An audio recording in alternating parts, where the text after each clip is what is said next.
Hi, this is Lucia, and today I'm going to show you how to make an easy but delicious pasta recipe in a rice cooker.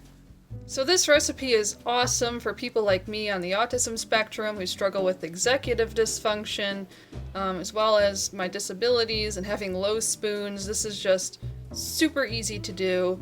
You can find a link to the recipe below. The first thing you need to make this recipe is a rice cooker, specifically with a steam function. So there should be a button somewhere that says steam cook or just steam. If it doesn't have that button, I don't know what to tell you. This is just for rice cookers that have a steam function. The ingredients you'll need for this recipe are 1 cup of pasta, preferably small pasta like macaroni, bow tie noodles, rotini, shells, or something similar. 1 cup of sauce, for example, spaghetti sauce or marinara sauce, and 1 cup of water. Some optional additions that you can add are pre-cooked meat. I like to use pre-cooked frozen meatballs. I would not advise using raw meat because it just won't cook long enough in the cooker. So something like pre-cooked chopped chicken, pre-cooked ground beef, bacon bits. You can also use vegetarian options like tofu or meatless meatballs. Another optional addition would be shredded cheese, but we don't add this until the end. You can use frozen shredded cheese or regular, it doesn't really matter. As for the measurements for the meat and the cheese, I would use 1/2 cup to 1 cup of each. Since I'm using meatballs, I'm going to start by heating these up because these are frozen and they're not going to cook from frozen in this recipe. So I'm going to heat them up beforehand by the directions on here. I got these from Walmart, they're pretty decent. So it says in the microwave to heat them for 1 minute. Now this is 2 servings of meatballs. You can find out what the serving size is, like on here, like this is, serving size is supposed to be 6 meatballs. But this recipe overall, which I should have mentioned earlier, is 2 servings of pasta. So I'm going to use 12 meatballs. So technically I should put them in for 2 minutes, but I'm going to do just 1 minute because and I'll show you why when I'm done. I need them not too hot to handle. Alright, I got them in the microwave. 1 minute. La la la la la la la la la la la.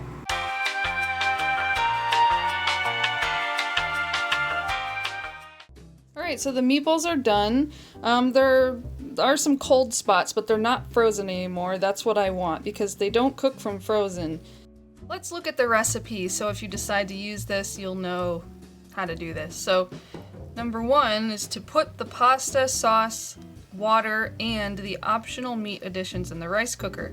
If you're using shredded cheese, do not add it until step 6.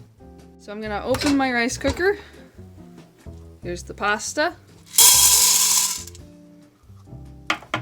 Here's the sauce.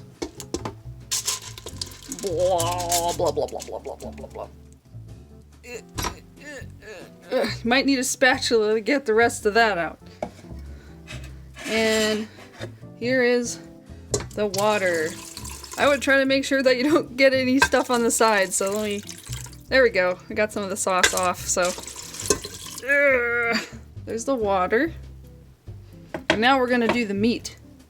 I will be using my hands to crush these into smaller pieces, because I don't want giant meatballs in this. I want just pieces. Now, most people would use a knife, but as someone with a disability who frequently cuts my fingers, this is easier for me, and it's better because it's low spoons for me. So all I have to do is just crush the meatballs with my hands until I get little tiny pieces.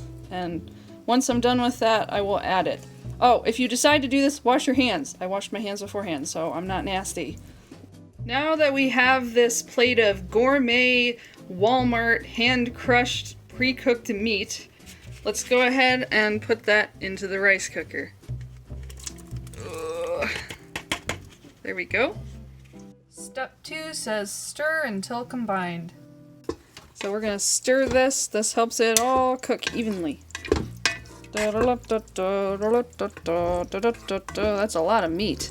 Probably should have used a little bit less. Next step is to close the rice cooker. Easiest step ever. Step number 4. Find your pasta's cooking time on the back of the pasta package. We will need this for step 5.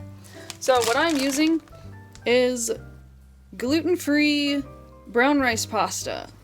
This recipe works with all kinds of pasta, but I would check anyway, make sure the cooking time will work. So my pasta will take, let's see, 8 to 9 minutes. Step 5. Set the steam operation on your rice cooker to your pasta's cooking time, plus 1 to 2 minutes if possible. Most pasta takes 8 to 10 minutes to cook, so I typically set the steamer to 10 minutes. Alright, so I'm going to do that now. I'm going to turn it on. I hate that beep, it is sensory overload. And here's my steam cook. I have a 5 minute, 10 minute, and 15 minute option, so I'm going to go with 10. So that'll show up. So how this works is I picked 10. That doesn't mean that it's going to take 10 minutes in total. That means it'll take 10 minutes once the water starts boiling. So once the rice cooker detects that it's boiling, it'll take 10 minutes from that point. So this will probably take, I'm guessing, anywhere between 15 to 20 minutes total. So I'm just gonna wait and listen for the beep to tell me when it's done.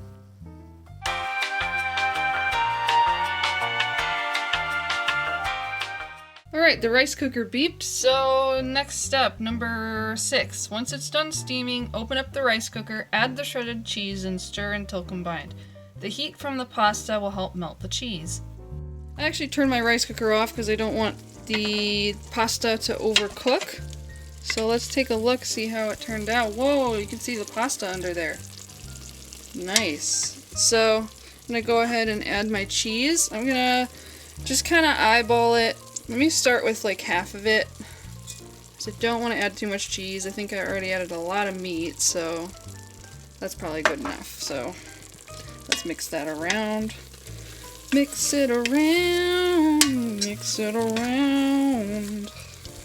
Step 7. If you haven't done it already, turn off your rice cooker. Also, the keep warm setting could overcook it, so just don't do that at all. Keep it open and let it cool a bit before serving. It will be very hot. Another thing you could do to prevent it from overcooking, if you have a rice cooker like mine where you can take out the bowl, do that. See if I can do this with one hand. There we go.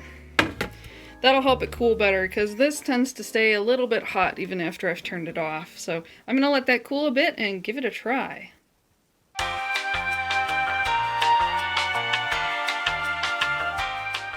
Alright, it has cooled down, so I'm gonna give it a try.